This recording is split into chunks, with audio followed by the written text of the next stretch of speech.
Hello everyone, I am Alisha and welcome on my YouTube channel. हम पढ़ रहे थे क्लास 12 का हिस्ट्री सब्जेक्ट, जिसका पहला चैप्टर है renaissance in Europe and development of science, जिसका हमने फर्स्ट सब टॉपिक स्टार्ट किया था European crusades and it's far reaching consequence. हमने प्रीवियस वीडियो में पढ़ा था मिडिवल पीरियड क्या है, जो ह्यूमन लाइफ का मिड पीरियड है वो क्या है, उसमें एडवांसमेंट कैसे आया, यूरोप में सबसे पहले एडवांसमेंट क्यों आया, और रिफॉर्मेशन मूवमेंट हुए, और रेनेसांस का मीनिंग क्या होता है। और हमने फर्स्ट सब टॉपिक स्टार्ट किया था जिसमें हमने पढ़ा था यूरोपियन क्रूसेड्स क्या है, क्रूसेड्स का मीनिंग क्या है, और जेरूसलम एंड बेथलेहेम क्यों होली सिटी मानी जाती है by Jews, Christian and Muslims. So अब हम स्टार्ट करते हैं कि ये जो वॉर हुई थी क्रूसेड्स, वो क्यों इतनी भयानक वॉर बन गई, उसको किसने सपोर्ट किया, उसको मतलब किस किसने हेल्प की उस वॉर को बढ़ाने के लिए, इतनी भयानक वॉर बनाने के लिए। तो let's start supporting the crusades. So the common people in Europe were highly inspired by the idea of being part of the war which were fought for the causes of religion. Pope Pope, the highest authority of the Catholic Church, had announced that those who fought in crusade would be forgiven for their sins, would immediately go to heaven. This led to spontaneous participation by common people in the crusades. Besides, the social political circumstances in Europe were also among the causes for the beginning of these wars. तो अब हम समझते हैं कि first paragraph को किसने support किया था। तो यूरोप में जो कॉमन पीपल थे वो बहुत इंस्पायर हुए थे किसी रिलीजियस वॉर का पार्ट बनने के लिए। वैसे तो जो कॉमन पीपल रहते हैं नॉर्मली, हम सबको पसंद है पीसफुल लाइफ को जीना और तब उसमें ही अपनी लाइफ को बिताना। बट जब रिलीजियस की बात आती है तो हम अपने रिलीजियस को लेकर बहुत ज़्यादा इमोशनल होते हैं। तो रिलीजियस के लिए हम अपने कुछ भी करने के लिए तैयार होते हैं, अब वो वॉर करना हो किसी से या कुछ भी करना हो, रिलीजियस के लिए बहुत ज़्यादा इमोशनल हो जाते हैं। तो ऐसे ही जो यूरोप में कॉमन पीपल थे, यूरोप कॉमन पीपल वो इंस्पायर हुए being of part of the war which were fought for the cause of religious. जो रिलीजियस के लिए लड़ी जा रही है उस वॉर का पार्ट बनने के लिए वो बहुत ज़्यादा इंस्पायर थे, बहुत ज़्यादा इमोशनल हुए। The pope the highest authority of the Catholic Church had announced that those who fought in a crusade would be forgiven. तो पोप क्या होते हैं? जैसे हम मुस्लिम्स में मौलाना होते हैं, हिंदू में पंडित होते हैं, और क्रिश्चियन में रिलीजियस प्रैक्टिस को परफॉर्म करते हैं, जो गॉड के सबसे करीब समझे जाते हैं, उनको पोप बोलते हैं।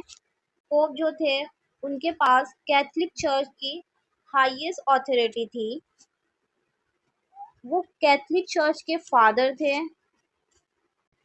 और चर्च में जितनी भी रिलीजियस प्रैक्टिस होती थी वो सब परफॉर्म करते थे।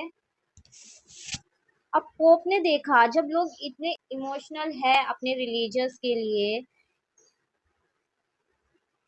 तो पोप ने अनाउंस किया those who fought in the crusades would be forgiven. Pope ने अनाउंस कर दिया कि जो भी लोग क्रूसेड्स में पार्टिसिपेट करेंगे उनके वो माफ़ किए कर दिए जाएंगे, उनके जितने भी गुनाह हुए हैं, सिंस जितने भी उनके हैं वो सब माफ़ किए जाएंगे, और वो एकदम इमीडिएटली गो टू हेवन, उनको जन्नत में भेज दिया जाएगा, हेवन में भेज दिया जाएगा। अगर कोई भी कॉमन पीपल अगर ये सुनेगा कि हमारे जितने भी गुनाह हैं या हमारे जितने भी पाप है वो माफ़ कर देंगे अगर हम इस वॉर में लड़ेंगे, तो वो यही चाहेगा कि हाँ मैं इस वॉर में पार्टिसिपेट करूं और मेरे जितने भी गुनाह है वो माफ़ हो जाए और मैं अच्छे काम करूँ कुछ। तो अगर ये अच्छे काम में लिखा जाने वाला है तो वो ऑब्वियसली इसमें पार्टिसिपेट करेगा, क्योंकि रिलीजियस के लिए कॉमन पीपल बहुत इमोशनल होते हैं, उनका इमोशनल कनेक्शन होता है। और ये 11th सेंचुरी की बात हो रही है। उस टाइम पे लोगों को इतनी परमिशन नहीं थी कि वो अपने थॉट्स को दूसरों से शेयर करे और समझे। जो पॉप ने कह दिया उस टाइम पे रिलीजियस के लिए वो ही होता था। अगर उससे किसी ने कुछ और अपनी मर्जी से कुछ करने की कोशिश की तो उसको बहुत ज़्यादा खतरनाक सज़ा दी जाती थी। इसलिए उस टाइम पे इतनी कोई अवेयरनेस नहीं थी।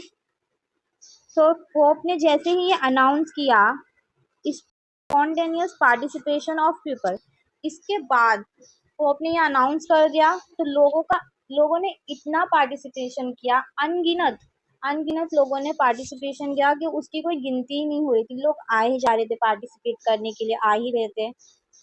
इन crusade, besides the social political circumstances in Europe were also among the causes for the beginning of this war. Besides, religious कारण को छोड़कर सोशल और पॉलिटिकल जो परिस्थिति थी, सरकमटेंस थे, वो भी क्रूसेड्स की बिगनिंग के लिए एक कॉसेस थे। बट पोप ने और सभी लोगों ने क्या किया कि जो रिलीजियस जो कारण था, कॉसेस था, सिर्फ वही लोगों को बताया, और जो पॉलिटिकल एंड सोशल सरकमटेंस थे वो लोगों को बताए ही नहीं, ताकि लोग ज़्यादा से ज़्यादा क्रूसेड्स में पार्टिसिपेट करें। और सरकमटेंस, सोशल और पॉलिटिकल सरकमटेंस ये थे कि यूरोप जो था बहुत ज़्यादा उस टाइम पे एडवांसमेंट की रेस में बहुत ज़्यादा आगे था। तो यूरोप के पीपल तो चाहेंगे ही ना कि उनका, जब वो इतने एडवांस है तो उनको अपना रीजन भी बढ़ाना है। और उस टाइम पे पावरफुल वही लोग माने जाते थे जिसका रीजन बड़ा है। अगर किसी के पास बहुत ज़्यादा पावर है या बहुत ज़्यादा हथियार है, वो लोग पावरफुल नहीं माने जाते थे। पावरफुल वो है जिसका बहुत ज़्यादा रीजन बड़ा है। इसलिए ही लोग दूसरी कंट्री पे अपना रूल करना चाहते थे, अपनी पावर को बढ़ाने के लिए ही दूसरी कंट्री पर वो लोग रूल करते थे।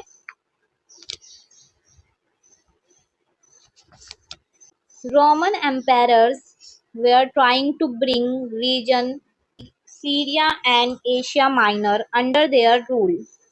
Rich merchants in Venice and Genoa, the two trading centers in Italy, wanted to establish their trade in the Central Asian marketplace. Thus, the Crusades were supported by the rulers and rich traders in their own interest. तो अब हम second paragraph को समझते हैं। Roman Empire were trying to bring the region of Syria and Asia Minor under their rule.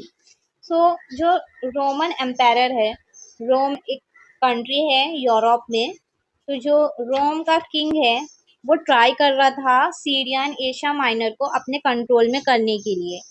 Syria एक holy place है, Syria को भी होली प्लेस माना जाता है, जो कि इम्पोर्टेंट है जूस, क्रिश्चियन एंड मुस्लिम के लिए। तो रोमन एम्पायर चाहता था कि जिसके लिए ज़्यादा इम्पोर्टेंट है, उनको लगता था कि ये प्लेस हमारे लिए ज़्यादा होली है, हमारे लिए ज़्यादा इम्पोर्टेंट है, इसलिए जूस, क्रिश्चियन एंड मुस्लिम की ये रिलीजियस वॉर हुई थी। और ये लोग चाहते थे कि सब यही चाहते कि ये हमारे लिए इम्पोर्टेंट है ज़्यादा, इस पे हमारा रूल रहे। इसके लिए सीरिया को भी अपने कंट्रोल में करना चाहते थे, जिसको आज के टाइम में शाम भी बोला जाता है। एशिया माइनर, एशिया माइनर एक एरिया है, टर्क का एरिया है। टर्की में एशिया माइनर है जो एशिया और यूरोप को जोड़ता है, एक रोडवे है। इस और रोमन एम्पायर चाहता था कि जित वो एशिया की जो मार्केट है उससे जुड़े, और जब मार्केट से हम जुड़ जाएंगे तो हमें बहुत ज़्यादा प्रॉफिट होता है। वो मार्केट पर अपना कंट्रोल करना चाहता था और एशिया से हेल्प चाहता था क्रूसेड्स में, इसके लिए वो एशिया माइनर को अपने कंट्रोल में लाना चाहता था।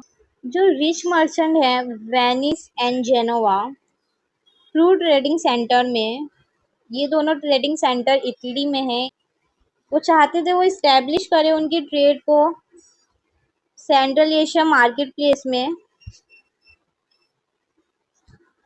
इसके लिए जो रिच मर्चेंट थे उन्होंने क्रूसेड्स में यूरोपियन की हेल्प की। वो अपने इंटरेस्ट के लिए, अपने ओन इंटरेस्ट के लिए हेल्प कर रहे थे ताकि वो एशिया मार्केट में अपना इस्टेब्लिशमेंट करने के लिए रोमन एम्पायर से हेल्प ले सके और रोमन एम्पायर अपने ओन वेस्टेड इंटरेस्ट के लिए हेल्प कर रहे थे। तो ये वॉर को रिलीजियस नाम दिया गया, बट इसमें सोशल एंड पॉलिटिकल कॉसेस भी थे जिसको बताया नहीं गया था कॉमन पीपल से। कॉमन पीपल को से ये बातें छुपाई गई ताकि वो ज्यादा से ज्यादा पार्टिसिपेट कर सके। पीछे तो उन्होंने मनी से रिलेटेड एंड फूड से रिलेटेड, अब लड़ाई कर रहे हैं, वॉर कर रहे हैं, तो पता नहीं कितने टाइम तक चलने वाली है, उसमें लोगों को खाना चाहिए रहेगा और बहुत सारी चीजें की जरूरत होती है। तो वो रिच मर्चेंट ने उनको सप्लाई किया और हेल्प किया क्रूसेड्स में अपने ऑन इंटरेस्ट के लिए। उन्हें रिलीजियस वॉर से या रिलीजियस से अपने इतना सा भी, मतलब थोड़ा सा भी उनको ऐसा नहीं था कि हम अपने रिलीजियस के लिए कर रहे हैं। उनका ऐसा कुछ नहीं था, बस उनका खुद का इंटरेस्ट था कि उनको सेंट्रल एशिया एशिया में अपनी मार्केट को प्लेस करना है, बस उनका इतना ही इंटरेस्ट था। आई होप सो आपको ये पैराग्राफ समझ में आया होगा, और समझ में नहीं आया है अगर थोड़ा सा भी कहीं पर भी डाउट है तो प्लीज कमेंट मी। तो हम अब थर्ड पैराग्राफ पढ़ते हैं। The first crusades start in 1096 CE, will giving a call for the second crusades. Pope Eugenius III sought help from the French king Louis VII and the German king Conrad III. Ultimately, the Crusaders were defeated by the Turks in 1187 CE. Saladin, the Sultan of Egypt, defeated the Crusades by conquering Jerusalem. However, the Crusades did not stop after that. In the course of time, totally 9 crusades were launched. Despite the Crusades, Jerusalem and the region around it remained under the control of Islamic rule. तो अब हम अपना third paragraph समझते हैं।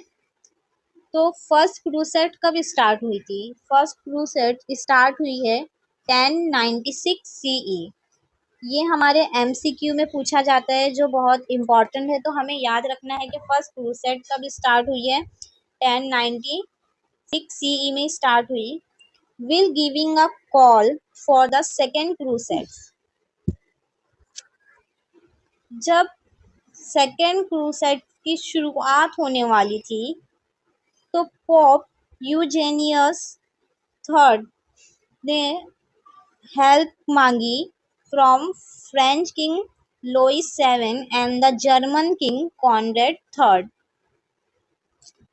तो जब second war start हुई तो सेकेंड वॉर किसने स्टार्ट की थी? क्रूसेड वो स्टार्ट की यूजेनियस थर्ड ने, जो एक पोप थे, और हेल्प मांगी थी French king Louis seventh and the German king Conrad third.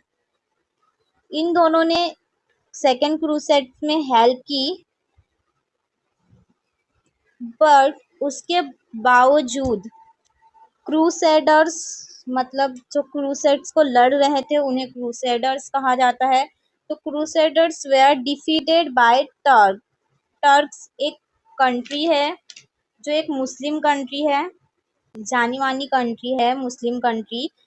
तो इन 1187 जो सेकेंड क्रूसेड्स लड़ी गई उसमें जो क्रूसेडर्स थे वो डिफीट हो गए bye Turks.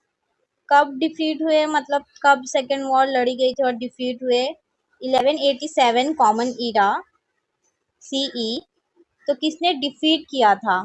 Saladin, the Sultan of Egypt, defeated the Crusades by कैसे किया था? बाय कॉन्करिंग जेरूसलम, जेरूसलम पर कंट्रोल कर कर क्रूसेडर्स को डिफीट किया था। किसने किया था? Salahuddin. Salahuddin actually it's a sultan Salahuddin Ayyubi, the famous Muslim ruler. एक बहुत मुस्लिम फेमस रूलर है सलाउद्दीन अय्यूबी, जिसको लोग अभी भी जानते हैं। तो उन्होंने सेकेंड क्रूसेड्स में क्रूसेडर्स को डिफीट कर दिया था और जो जेरूसलम सिटी थी उस पर अपना रूल किया था, उसको कंट्रोल किया था। However the crusades did not stop after that. तो जो क्रूसेड्स थी, जो वॉर थी क्रूसेड्स, वो इसके बाद भी रुकी नहीं। मतलब जो यूरोपियंस थे, क्रिश्चियन जो लड़ रहे थे मुस्लिम के अगेंस्ट, उन्होंने इसके बाद भी अपनी हार नहीं मानी। अल्टीमेटली क्या हो रहा था कि एक दूसरी साइड वाली, मतलब जो हमारे अगेंस्ट है, वो जीत गए हैं, पर फिर भी हम अपनी हार मानने के लिए तैयार नहीं हैं। हम कुछ ना कुछ कर रहे हैं, कुछ ना कुछ लड़ाई कर रहे हैं अपनी जीत के लिए। हमें अभी भी ऐसा लगता है कि हम जीत जाएंगे। तो crusades did not stop after that. In the course of time, totally 9 crusades were launched. तो टाइम के साथ साथ टोटल 9 क्रूसेड्स हुई थी, 9 वॉर हुई थी, जो बहुत भयानक वॉर थी। उसमें लाइफ का लॉस हुआ, इकोनॉमिक का लॉस हुआ, और भी बहुत सारी प्रॉब्लम लोगों को फेस करनी पड़ी। But despite the Crusades, Jerusalem and the region around it remained under the control of Islamic rule. इतनी सारी वॉर लड़ने के बावजूद भी Jerusalem and the region around it, जो जेरूसलम सिटी थी और जो रीजन था जेरूसलम के अराउंड, वो मुस्लिम कंट्रोल में ही रहा, इस्लामिक कंट्रोल में ही रहा। शुरू में हमने क्या पढ़ा था कि जो क्रूसेड्स थी वो लड़ी जा रही थी कि जेरूसलम जो सिटी है उसको अपने कंट्रोल में करने के लिए, और जो जेरूसलम एंड बेथलेहेम दोनों सिटी थी वो 11वीं सेंचुरी से इस्लामिक रूल में ही थी, और उसको जेरूसलम को अपने कंट्रोल में करने के लिए क्रिश्चियन और जूस ने मिलकर 9 वॉर की। उसके बावजूद भी जेरूसलम इस्लामिक कंट्रोल में ही रही। एट द लास्ट वॉर कौन जीता? मुस्लिम। तो 9 वॉर होने के बावजूद भी जो जेरूसलम एंड बेथलेहेम सिटीज थी, होली प्लेस जिसको माना जाता था, वो इस्लामिक कंट्रोल में ही रही। At the last Islamic control, Muslim ने ये जेरूसलम को जीत लिया और उस पर अपना कंट्रोल किया। आगे की वीडियो में हम समझेंगे कॉजेस ऑफ द फेलियर। तो क्रूसेड क्यों फेल हुई? इतने लोगों ने उसको सपोर्ट किया, उसके बाद भी वो फेल हो गई। तो वो क्यों फेल हो गई, उसके रीजन हम जानेंगे नेक्स्ट वीडियो में। Hope you like my explanation. Subscribe my channel to get informative video like this.